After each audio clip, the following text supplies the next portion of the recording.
Why did you want to be an astronaut?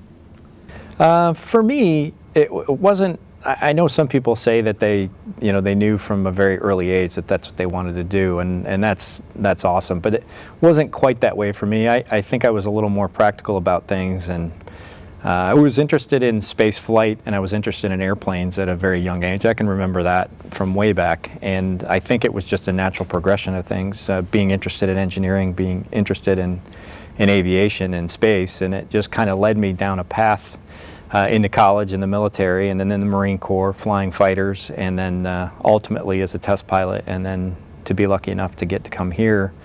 It just kind of was that next job that interested me, or that I had the prerequisites for, that I could try for, and it progressed such that I showed up here at the doorstep of NASA about 10 years ago. Not satisfied with what you were doing, looking for something else? Well, I think it's just a case of I've always been one, and I think that's fairly common in our office, is to kind of set goals for this particular, what you're doing this week or this month or this year, and then set goals, longer term goals, and it just seemed like all those different interests all kind of coalesced to what would be described as the job description for an astronaut. And so I think naturally it just progressed to that point, and obviously I was lucky enough to get to be chosen to come here. I'm going to take you to the other end of that story. Tell me about your hometown and what it was like to grow up there. Well, I grew up in Appalachian, New York, which is a very, very small town in the southern tier of upstate New York, and I mean, it was just a wonderful place to grow up. It was a very small town. It was fairly rural.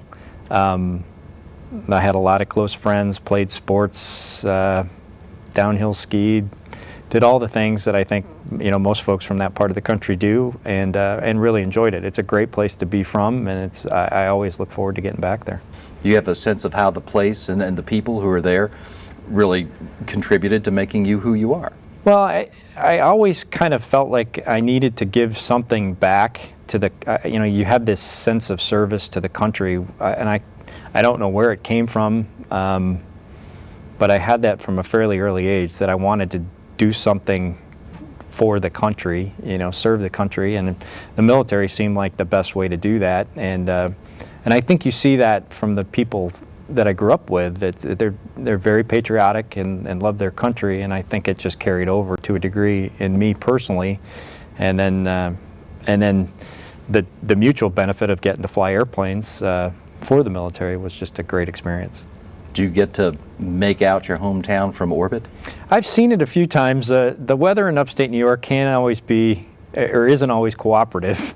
It tends to be cloudy there a fair amount of the time, but I've seen it a few times on my previous flight. Take us from that point, from high school and on, and what were some of the highlights, you think, in your education, your professional career, and your military career that ultimately led you here? Well, I think the first big decision, I think, was the combination of going to school on a Navy ROTC scholarship. So I actually was a Marine option, as the Marines are part of the Department of the Navy. Both Marines and Navy officers can go through the Navy ROTC. That was obviously a big decision, and then taking engineering in college at Tulane University was probably the other major milestone that kind of led me down that path to be a pilot and then a test pilot. What gets a kid from upstate New York to Tulane? Yeah, that's a good question. I get that a lot. I think it was as much maybe seeing another part of the world as anything, and I think the other part of it was I was hoping to get somewhere where it was a little warmer in the wintertime. So those are probably the two biggest things. And New Orleans intrigued me. It was, it's just something totally different than what I grew up with, and it ended up just being a wonderful place to go to college. So you go to college on the ROTC scholarship, studying engineering. That's correct. Studied engineering. I had a great professor, Dr. Robert Bruce, who kind of was, that one person in academia in college that really pushed me. He was a structural engineering instructor, professor, and just really enjoyed civil engineering while I was there. And because it would have been easy to do something different. Engineering is a fairly challenging degree, And then with all your other competing priorities with ROTC and just college life in general in New Orleans, as you might imagine, you were pretty busy. But it was I really enjoyed it, and getting that degree paid huge dividends down the road, because that's what got me into test pilot school, is having an engineering degree. Not only being a fighter pilot, but having that degree as well. But that's not your first stop when you got your degree in the Marines. No. So then, once we graduate, we're commissioned as an officer in the Marine Corps, and then I was off to Quantico, Virginia for several months of what they call the basic school in the Marine Corps, which really means every Marine officer is a ground/infantry officer first, and then once you finish that school, then you're afforded the opportunity to go do what you intended to do, your discipline, whether it be a tank driver, an airplane driver, an infantry officer. So I spent some time in Quantico, and then after that was on my way down to Pensacola. And flight school was a long process. It was Pensacola to start with, and Corpus Christi, Texas, where I actually started flying airplanes. And then I finished up flight school in Meridian, Mississippi in jet training, and got my wings in 1991, and then was off to the West Coast to fly F-18s. And I spent several years out there operationally flying F-18s in the Marines. They finally got you off the Gulf Coast. Yeah, for little did I know I was going to be back. Well, and take this through the last step of that. You're a Marine officer now, and how did you end up astronaut? Yeah, I get that a lot too, because everybody kind of wonders, well, how did you end up there? And I had flown operationally in a F-18 frontline F-18 fighter squadron for it was a better part of 4.5 years, and a couple of my commanding officers, while I was in that particular squadron, had said, you ought to consider test pilot school, with the engineering background. And I said, asked them a lot of questions about it, and they knew that I had some desire, that I'd, considered being an astronaut, and they said, that is probably a way to go. And so I kind of looked into it and applied to test pilot school, and was accepted at the Navy Test Pilot School, which is in Patuxent River, Maryland. And so in 1996, I left the West Coast. At that time, I was at Miramar in San Diego, and went to test pilot school for a year at Patuxent River, Maryland. The one thing they don't tell you about test pilot school is that after being out of college for 8 or 9 years, it's like going into an intensive aeronautical engineering master's program. So it was a little bit of denial there for the first few months, getting back into the academics, but a very rewarding experience. Got to fly a number of different airplanes over the next year, and then once you graduate from test pilot school, then you become an operational test pilot for typically a 2 to 3 year tour. And I stayed in Patuxent River and was involved in several F-18 flight test projects, as well as flying the new F-18 Super Hornet. So it was a great experience, loved living there. It was actually the closest I'd been to home in my entire military career, so that was nice as well. And it was while I was there as the operations officer for the test squadron that I had applied and then subsequently gotten picked to come down to NASA. And you got here and have taken a job that, not unlike test pilot, has its own share of risks, albeit maybe slightly different ones. Mm-hmm. But Doug, what is it that you think that we're getting or learning as a result of flying people in space that makes that risk one worth taking? Well, I think you see a number of benefits. I mean, all this technology that we gain from spaceflight has become such a fabric of our lives that's just incredible to see, and that alone, in my mind, is worth the risk. But just to explore low Earth orbit, to explore that next, the moon as we did before, is well worth the risk of a single person or a few people. To get those answers, to see what's out there, to see if there was life on other planets. So for me, obviously flying fighters my whole life, I've come to grips with the risk years ago, and it really hasn't changed for me in that regard. So this just seems like just another day at the office.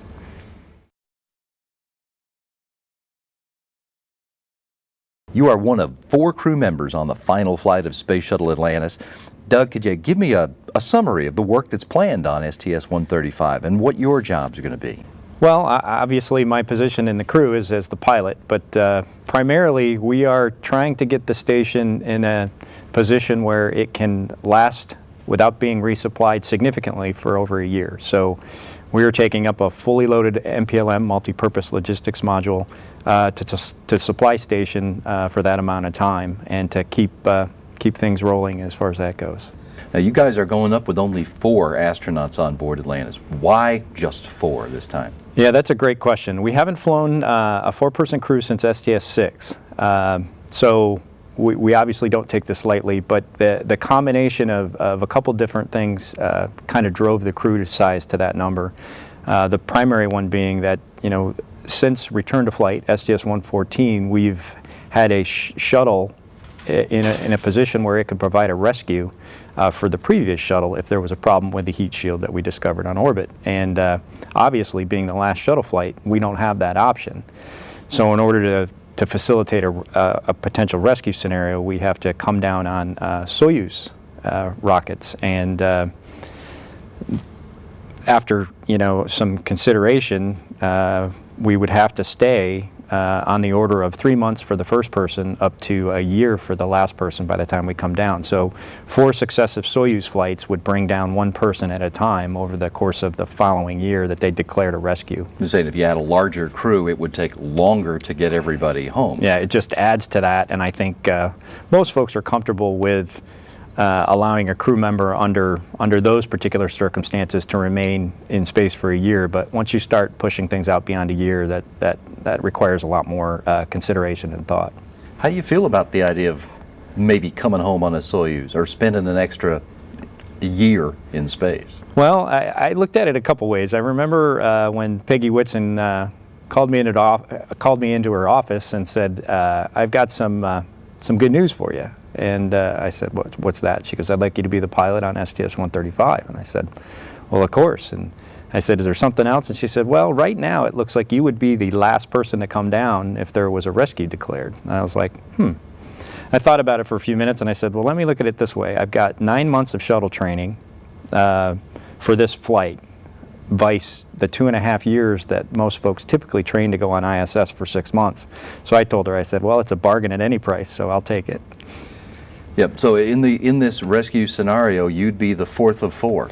That's what it's looking like. Yeah, that's correct. The last one down, at least the current way, Sandy and I would be the last 2, and it's because we've got the robotics in the mix as well as EVA, and because you essentially become a de facto member of the space station crew, because they're not, if this rescue was declared, they're not going to fly people up in that empty seat because they need it for us to come down. So we have to assume at least some sort of a role as a crew member on space station. So that's the way they've sorted it out. Now, you have been to the space station before. All 4 of you have been there. That's and of course, correct. Sandy has had a long duration mission there. Mm-hmm. Has that experience among the 4 of you been helpful as you prepared for this flight? It has been invaluable. Sandy is, she's amazing. She flew a shuttle flight back in, I believe, 2002, STS-112. And you would not have known it's been 8+ years since she's flown. It's just amazing what she remembers from that flight. And then the additional space station expertise has just been, I mean, it's been great because there's not that concern that if, no kidding, if this rescue scenario happens to come into play, and obviously the likelihood is extremely small that would happen, Sandy would jump right into the role of our continuing instructor while we're on space station, because obviously living there for 6 months, she knows all the ins and outs. Obviously it's changed slightly since she's been there, but the general philosophies on how the station operates, the science, the experiments, as well as just the day-to-day things that you need to do on space station, she's been invaluable, kind of offering her insight as we've gone through this training. And it's not like you and Chris and Rex don't have any experience at it. Yeah, that's true. I mean, we've all had missions to the space station, and it does feel a little different this time. And there was a lot of that unknown on my first flight, where you just didn't know what to expect getting to the space station, and then how you'd fit into the whole crew mix, and I think that part of it definitely feels a little easier this time, having been there once before. What are you looking forward to seeing on the station when you get back there? I'm sure this is an answer that a lot of people probably give you, but it's got to be the cupola. Just the pictures that I've seen out of the cupola have been unbelievable, and knowing, having been in space before and looking out a window, there's no camera that can capture that vividness, just the stunning views that you see out the window. So with the cupola having unobstructed views of the planet and the space station, that's probably what I'm looking forward to the most, just getting in there and hopefully having 5 minutes to look out the window without having to do something else. You and your crewmates are bringing up, well, a shuttle full of supplies to the International Space Station. Give us a sense of the kinds of things. What kind of cargo are you guys bringing up to orbit? We are bringing up the multipurpose logistics module Raffaello, and about, the number changes, it seems like weekly, but roughly 16,000 pounds of material. That would include food, on the order of a year's worth of food for the ISS crew, spare parts, replacement parts, some scientific experiments. We're taking up, I think the latest number is 8 mid-deck payloads, 3 sets of mouse enclosures, so 24 mice that we're doing studies on with regards to osteoporosis. So you name it, we're taking it up there. And obviously this is to just put the station in its best possible stature for the post-shuttle era, so that from a large supply standpoint, it is taken care of, and as far as replacement parts, it's taken care of at least for the near future. As you said, some of this is coming up in the mid-deck. The bulk of it is going to be inside the MPLM. That's correct. MPLMs used to get docked to the underside of the Unity node, but now there's a permanent module there. Yeah. Does the fact that that's out there now create any changes for the way the robotics operation will be to install Raffaello now on the underside of Node 2? Not a significant amount. It is going to be in all your camera views because it's going to be right next to Raffaello when we install it.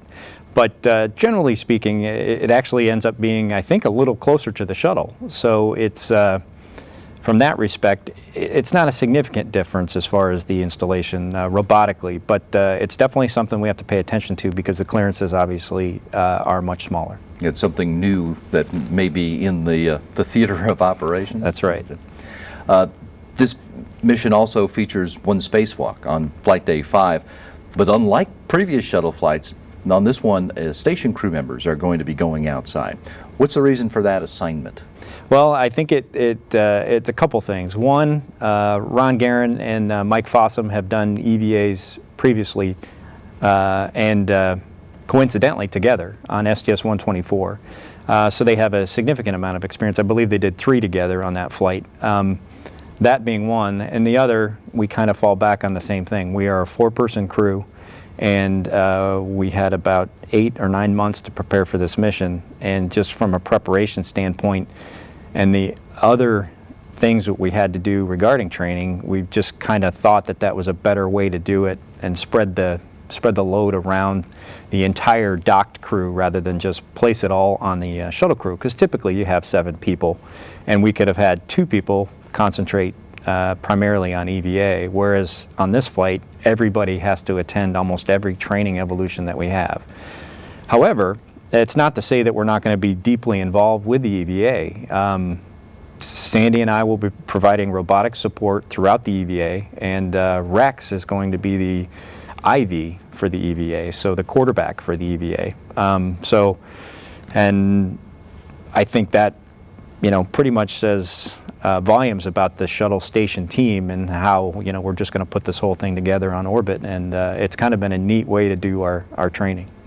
Well, let's talk about what's going to happen there, and from the perspective of the ARM operations particularly, take me through the timeline as it exists today. Okay. Of their spacewalk, and what are these guys going to be doing out there? Well, the big purpose of the spacewalk is twofold, at least from a robotic standpoint. The first thing we're going to do is we're going to retrieve the failed pump module that we had last summer and put it back in the payload bay, the shuttle payload bay, to bring it back to Earth so that the engineers can kind of study it more closely and determine what exactly caused it to fail. Because obviously, it's a very important part of the space station. It provides cooling for the space station, and we need to understand why it failed. So that's the first thing. And then the next big objective from a robotics standpoint is we're going to detach the robotics refueling module, RRM, from the payload bay, which we brought up along with the MPLM, and attach it to station right next to the SPDM. So those are the two big events, and then there's a number of other get-aheads, what we call get-aheads, that we're going to try to accomplish while Ron and Mike are outside. And as you know from previous flights, those get-aheads and those priorities typically change almost weekly as we get up towards the flight. And I think some portion of that will depend on how much 134's spacewalk teams get accomplished, and then we may pick up some of the things that they don't do, or if they end up doing some of these get-aheads, we may do some other ones instead. Since they won't need them done then. Exactly. From the robotics operator's perspective, how easy or hard are the operations for the pump module and the RRM? Well, I think anytime you're involving a spacewalker on the end of the arm and close clearances, it's always fairly intense. We had a fair amount of that on my previous flight on STS-127, and this will be very similar, where we'll have both Ron and Mike on the end of the arm, either retrieving the pump module or the robotics refueling module and placing them in their appropriate final areas.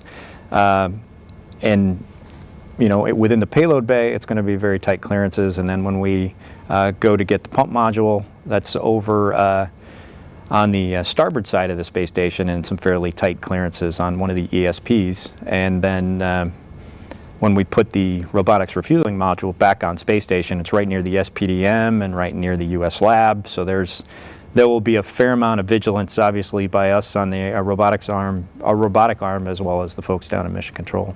Now, your area of operations here are all relatively close to one another. That is very correct. Yeah, it's kind of going to be a back and forth between kind of the center portion of the station near the lab down to the payload bay and back. So ideally, we'll have some fairly good views out the window with the cupola based on its location, which is something obviously that Sandy and I have never had the luxury of having, which should really help us as far as that goes, because previous to this, both Sandy and I's experiences have been with the robotics station in the US lab, where there were no windows and you were just purely dependent on station camera views as well as some of the shuttle views as well. Yeah, from the underside of Node 3, right there, just behind the lab, you should be able to see virtually every place you're going here, I guess, except the ESP. That's what we're hoping. So we're really looking forward to just being able to look out the window to give ourselves clearances, which obviously one look out the window is worth 1,000 camera views. So hopefully that's, you know, we've used it in VR, practiced it in VR, virtual reality lab, and it looks like we should have great views out the window. Once the spacewalk is over with, the combined crews are scheduled for a lot of transfer work. Is that a lot of transfer work? A lot of transfer work? Yeah, that is the understatement, I think, of the mission. I think, you know, we're going to do transfer, then we're going to transfer, then we're going to do more transfer, and then we'll throw an EVA in the middle of it, I think is how we have referred to it as, because the MPLM is going to be packed full, literally, and it's going to take a long time to unpack it. And then, unlike the previous mission, STS-133, where they left the MPLM up there with a fair amount of cargo still in it, we have to empty it out completely, and then there is a laundry list of things that we are going to bring back from space station. So you're kind of packing and unpacking a house twice, I think is probably the best way to say it. Well, you're packing and unpacking two houses at the same time in the same space. That's correct, and we are beyond thankful that Sandy is going to be the one on orbit that's going to run the choreography for this. She's a consummate professional, and we just are trying not to get her upset with us. Can you give us a good sense of what does it take in terms of not just moving things back and forth? That's pretty straightforward, but also knowing where everything is supposed to go, and and knowing where it is at any given time. Yeah, that's the thing with transfer, and I discovered this on my previous flight, and I know Chris and Rex and Sandy as well have talked about this on their previous flights. You have to be meticulous with your bookkeeping. You have to be meticulous with your plan, and you can't move something out of the MPLM until you have a place to put it in the space station, and then vice versa. You can't move something back into the MPLM until its spot has opened up from what we brought up. So it is a huge amount of choreography that the ground teams have to work on, as well as obviously us on orbit. Otherwise, you're going to have these huge traffic jams in the middle of the space station, and we don't have the room for that. So it's got to be very well organized, and I can't think of anybody better to do the bookkeeping and organizing than Sandy. I guess you got to be prepared not just to follow the script, though, but to deal with, to ad lib if it's called for. I think so, and Sandy has a great plan as far as where we can temporarily stow things as we move things back and forth, as well as what we need to do in the mid-deck, and it will require a little bit of ad libbing. It may require some working after hours. It may require some extra game planning at night before we start the next day to kind of figure out how we want to attack this every day, because it is literally a mountain of things that we're taking up to space station. And when you're done with all of that, when the joint timeline is done, the four of you are going to mark a milestone with the last undocking of the space shuttle from the International Space Station. Anything special on the plan for the undocking operation itself? I think generally speaking, no, but I probably wouldn't tell you if we had something. It wouldn't be a surprise. But generally, it will be a typical undock day. With a slight twist, our fly around is going to involve the station yawing to one side, 90 degrees to one side. So when we do the fly around, rather than over the center portion of the space station, we're going to go over kind of the long axis of the space station and get some views that we haven't seen of the space station in a very long time, if ever. And this will also help folks on the ground be able to document any specific areas of interest or micrometeorite damage that the station has had as we move forward into the post-shuttle era. So it should be that in and of itself should be a fairly unique fly around. For the man at the controls, does that change the fly around task much for you? It really doesn't. The profile is essentially the same, albeit your point of view with regard to station is 90 degrees different, but the profile is essentially the same. So it shouldn't change the procedures as far as on board the shuttle drastically at all. You're flying the same loop. Exact same loop, although the last we had talked about this based on the time required, and obviously our entire timeline is managed very closely, and it seems like this flight even more so because of the number of people and the amount of things we're trying to accomplish. We probably will not be able to do an entire 360-degree fly around. It would rather just be, at least as they currently plan, a 180-degree fly around, so the top half of the space station. Or the top side. Top side, yeah. Whichever it'll make a that lot is. more sense when we do it. Is there going to be anything special you're going to keep your eyes peeled for during that last fly around and then that final separation? I mean, that view is unbelievable already. So I think that's just taking that view in one more time. I know we've sent back video of the fly arounds, and it's just incredible as the sun comes up and lights up the solar arrays. You can see the shadow of the orbiter on the arrays. It's a one-of-a-kind view, and I think for me personally, that's what I'll be looking at. And obviously trying to maintain all the parameters that we're required to maintain, and then, once again, all the other folks will be very busy doing other things too. But I think we'll be able to manage a glimpse or two at Space Station as we get ready to go. When you were assigned to this mission, it was going to be a rescue flight for the last space shuttle mission. Well, of course, the plans for that have changed. What was your reaction when you realized, hey, I'm going to be on the last space shuttle mission? It's a mix of emotions. Obviously, you're excited. Any space flight is a great space flight, and the reality that this is the last flight in the program, I think sets into a degree. Obviously, the biggest thing is you're just count your blessings. You're honored. You're humbled. You're lucky. and very thankful, I think, are some of the things that went through my head. And then the reality of it set in that, all right, this is going to be a real flight, and we got 4 people and a lot to do. So I think, especially in the last few months, that's been the biggest challenge, is just trying to get all this together with only 4 of us. It's been very busy. So there is a special sense of honor and maybe responsibility to be on this particular mission. It's a huge responsibility, because you want to represent the thousands and thousands of people that have worked probably their entire careers. I don't know how many people that we've talked to or met that have been in the space shuttle program since STS-1, and nothing means more, I think, to all 4 of us than to honor that legacy and go out with as best a mission as we can fly.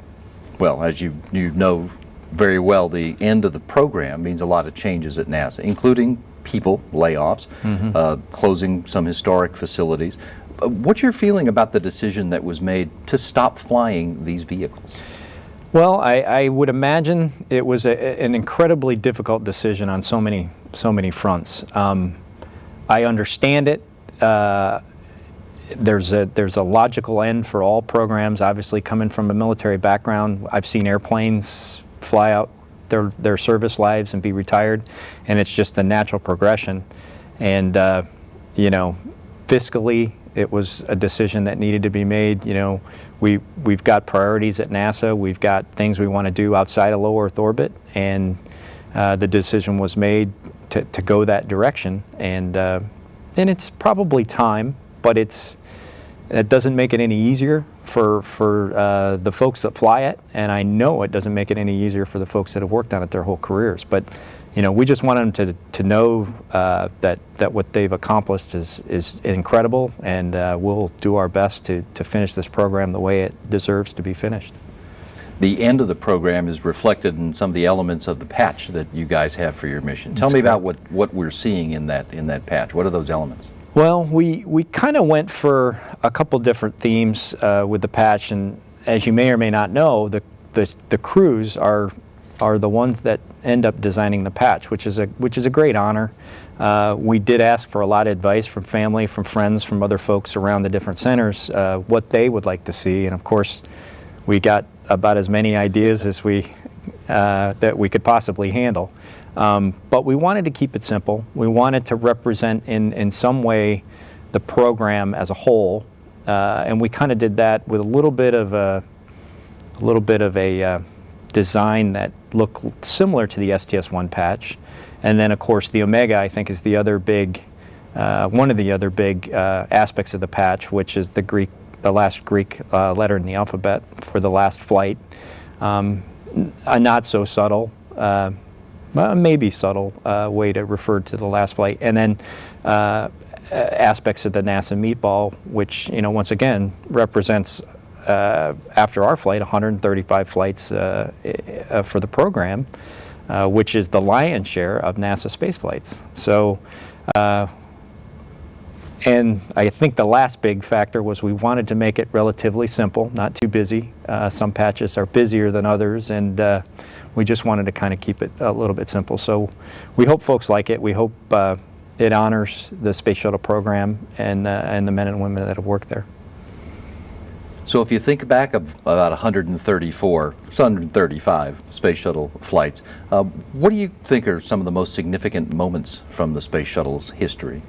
Well, the Space Shuttle, for me personally, that is the space vehicle that I grew up with. It's really the only one I remember. I have some memories of Skylab, but really nothing prior to that. But Space Shuttle's been around my whole adult life. But I have to start with STS-1, an unflown vehicle, and those 2 men getting on board and flying that, trusting that the engineering was correct, trusting that the design was correct, trusting that all the safety measures were in place. To me, it's just amazing. I'm not sure if we've done anything since then. And we, I mean the country, with a test program. It's just amazing. And then, of course, Hubble has done wonders. I can't say enough about the accomplishments there. And then the International Space Station, what a magnificent engineering feat to build something of that size in orbit, 225 miles above the surface of the Earth, is just amazing. And those things for me will be a very lasting legacy to the space shuttle. And as far as we know, there's no other vehicle that could have done all that. What about this vehicle? Where's Atlantis' place in the history of the space shuttle? Well, I would like to think that Atlantis obviously will get, ideally, the last flight of the program. So in itself, that will seal its legacy. It's done a lion's share of work with regard to the shuttle assembly. It's done Hubble. It did the last Hubble servicing mission. So Atlantis will have a proud legacy as far as I'm concerned, and we're really looking forward to flying it.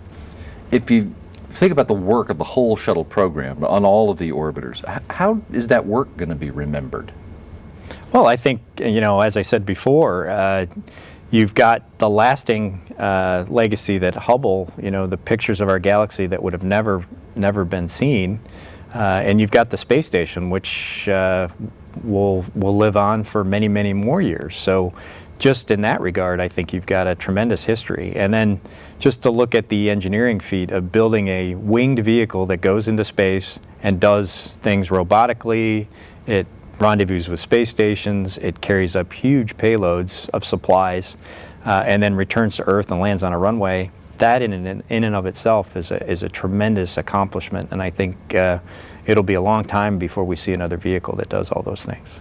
As far as the International Space Station is concerned, what kind of station would we have today if we hadn't had space shuttles to build it with? Well, you think about it. I mean, the space station brought up all the major components with very few exceptions.